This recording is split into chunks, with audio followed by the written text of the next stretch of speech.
खासदार भावना गवळी व मंत्री संजय राठोड यांच्यात बॅनर युद्ध।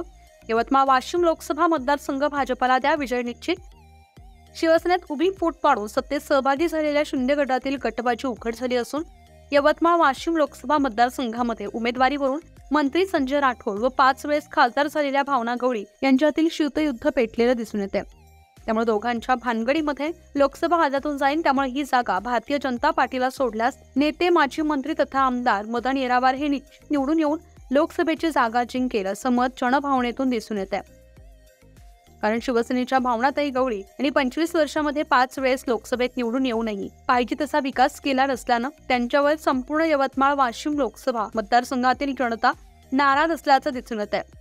आणि मंत्री संजय राठोड यांची पूजा चव्हाण प्रकरणात झालेली बदनामी संपूर्ण महाराष्ट्रभर असल्यानं त्यांना जनता स्वीकारेल का असा मोठा प्रश्न असल्यानं ही यवतमाळ वाशिम लोकसभा मतदारसंघाची जागा भारतीय जनता पार्टीला सुटल्यास भारतीय जनता पार्टीचे नेते माजी मंत्री तथा आमदार मदनभाऊ येरावार यांना उमेदवारी मिळाल्यास निश्चित विजय असल्याचं जनता बोलून दाखवते।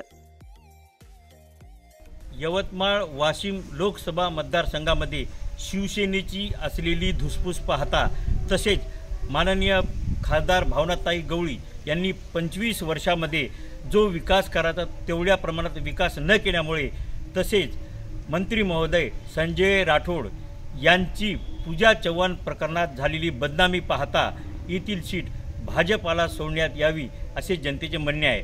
त्यातच माजी मंत्री मदनभाऊ येरावार यांना लोकसभेची उमेदवारी मिळाल्यास ते निवडून येईल अशी जनता बोलून दाखवत आहे। मी कॅमेरामन गजानन सोबत किरण मुक्कावार, न्यूज 15 मराठी, यवतमाळ।